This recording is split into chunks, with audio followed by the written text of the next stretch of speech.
Jesus. Amém, Senhor. Os irmãos podem se assentar. Quero te convidar a abrir a sua Bíblia lá na carta de Paulo aos Filipenses. Nós vamos ler, queridos, no capítulo 3, do versículo 7 ao versículo de número 11. Carta do apóstolo Paulo aos Filipenses, capítulo 3. Quero ler com você do versículo 7 até o versículo de número 11. Filipenses 3, de 7 a 11. A palavra do Senhor diz assim: Mas o que para mim era lucro, isto considerei perda por causa de Cristo. Na verdade, considero tudo como perda por causa da sublimidade do conhecimento de Cristo Jesus, meu Senhor. Por causa dele perdi todas as coisas e as considero como lixo para ganhar a Cristo e ser achado nele, não tendo justiça própria que procede de lei, mas aquela que é mediante a fé em Cristo, a justiça que procede de Deus, baseada na fé.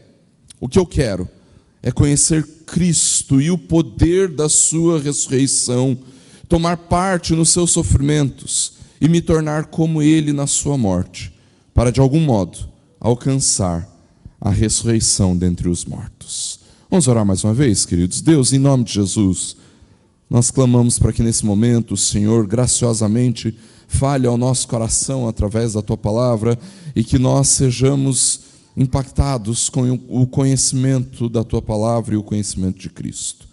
Opera em nós, que o Senhor nos dê da Tua graça para vivermos este dia, ouvirmos o Senhor e assim, Deus, possamos viver para o Senhor. Age em nós, é o que te pedimos em nome e para a glória do Senhor Jesus. Amém. Queridos, nós vivemos numa sociedade bastante ansiosa, não é verdade? Acho que você já deve ter reparado o quanto as pessoas dos nossos dias vivem ansiosos. E eu vou te dizer que a ansiedade não é novidade, não é uma novidade deste século, não é uma novidade dos tempos em que nós vivemos. A ansiedade sempre existiu. Talvez nós pudéssemos aqui falar sobre um grau de ansiedade muito mais acentuado nos nossos dias. Talvez a gente possa falar de um tipo de ansiedade muito pior nos nossos dias, mas eu garanto para você que a ansiedade sempre existiu, e a grande prova é que a Bíblia trata a respeito da ansiedade. No entanto, queridos, nos últimos dias eu venho meditando alguns dos motivos pelos quais nós, como cristãos, vivemos tão ansiosos. Porque se a ansiedade é uma marca deste mundo, se a ansiedade é uma marca deste século, eu acredito que nós deveríamos andar bem menos ansiosos. Nós, como cristãos, como discípulos de Cristo, nós devíamos andar muito menos ansiosos do que andamos. Por que o nosso coração é tão ansioso? E diante das coisas que eu meditava, queridos, eu cheguei à conclusão de que um dos motivos pelo qual nós vivemos ansiosos demais é porque nós nos julgamos possuidores de muitas coisas. E como nós nos julgamos donos e possuidores de muitas coisas, o anseio pela manutenção daquilo que nós somos e daquilo que nós temos causa em nós uma espécie de ansiedade, de anseio por resguardar tudo aquilo que nós queremos, amamos, gostamos, tudo aquilo que nos é caro e valioso. Perceba, queridos, que nós somos orgulhosos daquilo que nós construímos aqui, até aqui. Nós somos orgulhosos daquilo que nós somos, daquilo que nós temos, mesmo que seja pouco. Ainda assim, nós nos percebemos muito orgulhosos a respeito daquilo que somos e temos. E perceba, eu não estou falando das coisas ruins que nós somos e temos. Eu estou falando das coisas boas. Afinal, você deve se orgulhar da sua família, não é verdade? Você deve se orgulhar da sua carreira, daquilo que você construiu até aqui.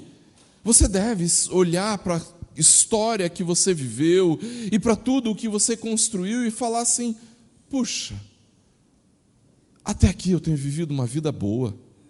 Deus me abençoou. Eu não sou uma pessoa perversa, eu procuro viver de acordo com a vontade de Deus, e eu me esforço para ser obediente a Ele, e tudo aquilo que eu faço pensando no Senhor, querendo que Ele me abençoe, e mais do que isso, eu não quero ser abençoado através de meios escusos, eu quero viver uma vida justa, eu quero viver uma vida reta, eu quero viver uma vida boa, que honre o meu Senhor, e com isso você chegou até aqui. E seja você com 12 ou com 80 anos de idade, eu acredito que do jeito como você está, você olhe para tudo aquilo que você construiu e você fale assim: puxa, até aqui o Senhor me abençoou. E eu louvo o Senhor por isso. No entanto, queridos, quando nós olhamos para todas estas coisas boas, nós corremos o risco de, ao invés de cultivarmos um coração agradecido ao Senhor, nós cultivamos um coração orgulhoso. Veja como tudo o que eu fiz foi muito bom. Veja como eu construí virtudes na minha vida. Veja como eu tenho uma ética mais elevada do que todas as pessoas à minha volta. Veja como a minha família é toda certinha e toda arrumadinha e toda cheirosinha e bonitinha. Veja como eu construí a minha vida profissional com muita luta, muito esforço, com muito estudo. Veja como as coisas têm sido boas para mim. A grande diferença, queridos, entre a gratidão a respeito do que você construiu até aqui e o orgulho de quem você é, daquilo que você se tornou, é que quando nós somos gratos, a glória é do Senhor. Quando nós somos orgulhosos, a glória é nossa. Nós confiamos em nós mesmos, naquilo que somos, naquilo que temos, naquilo que construímos. E eu creio, queridos, confiadamente na palavra daquilo que o apóstolo Paulo nos mostra aqui, que a grande solução, ou uma das grandes soluções para a ansiedade do nosso coração, é a sublimidade do conhecimento de Cristo. Veja que o apóstolo Paulo, no início do capítulo 3 de Filipenses, queridos, ele vem descrevendo a respeito de quem ele é. E ele diz: olha, cuidado com aqueles que são maus obreiros, cuidado com, e ele usa uma palavra forte, com os cães, aqueles que são enganadores, porque vocês acham que eles têm uma vida boa, vocês acham que eles têm uma vida exemplar, cuidado com eles, e eu vou explicar por que vocês devem tomar cuidado com eles, porque daquilo que eles se gloriam, eu sou um especialista, eu sou muito melhor que eles. Afinal, eu sou judeu de judeus, eu sou, quanto à lei, eu sou fariseu, eu sou da tribo de Benjamim, quanto ao zelo, eu era perseguidor da igreja. Aquilo que eles têm de bom, eu sempre fui muito melhor. No entanto, todas estas coisas, entre aspas, boas, eu considerei como perda. Eu considerei como perda. E quando nós olhamos para o texto, queridos, o que o apóstolo Paulo está fazendo aqui é um exercício de contabilidade. Você declarou o seu imposto de renda aí há pouco tempo atrás, né? Então, o que o apóstolo Paulo está fazendo aqui é um exercício de contabilidade. Ele passou um traço no meio da folha e ele colocou todos os seus débitos de um lado e o seu crédito do outro. Ele colocou lá todas as suas virtudes, tudo aquilo que ele considerava como coisa boa. Ele colocou lá: eu sou da tribo de Benjamim, eu era um fariseu, eu era hebreu de hebreus, eu era perseguidor da igreja, eu era irrepreensível quanto à justiça da lei, e todas essas coisas eu coloco não na linha do crédito, mas na linha do débito. Isso é o que eu considero como perda. O que eu tenho como ganho é a sublimidade do conhecimento de Cristo. O que eu tenho de bom é a sublimidade do conhecimento de Cristo. Paulo olhou para toda a sua vida, olhou para toda a sua história, e ele considerou que tudo o que ele tinha, absolutamente tudo o que ele tinha, até aquelas coisas que eram especialmente boas ou aparentemente boas, ele considera como perda por causa da sublimidade do conhecimento de Cristo. Normalmente, queridos, nós olhamos para o nosso passado e aquilo que nós gostamos de rejeitar e fazemos bem em rejeitar são as coisas más que nós fizemos, não é verdade? Nós olhamos para o nosso passado e aquilo que nós queremos deixar de lado são as coisas perversas que praticamos, são os nossos pecados, as nossas faltas, as nossas injustiças. Estas são as coisas que nós queremos deixar de lado. No entanto, quando nós olhamos para aquilo que o apóstolo Paulo coloca, ele estabelece aquilo que era considerado como virtude, ele agora coloca nas perdas. É o meu débito, é aquilo que eu considero como lixo, é aquilo que eu considero como perda, porque eu comparo cada uma dessas coisas com a sublimidade do conhecimento de Cristo. Queridos, eu creio firmemente que um dos motivos pelos quais nós vivemos tão ansiosos, mesmo como crentes, nós vivemos tão ansiosos, é porque nós não nos ocupamos, não ocupamos a nossa mente e o nosso coração desse conhecimento tão sublime. Eu creio verdadeiramente, queridos, que um dos motivos pelos quais nós vivemos tão ansiosos é porque nós não olhamos para Jesus como o nosso supremo valor, como a porção da nossa herança. Ainda que o meu coração e a minha carne desfaleçam, diz o Salmo 73 que nós lemos, Deus é a minha fortaleza, é Ele a minha herança para sempre.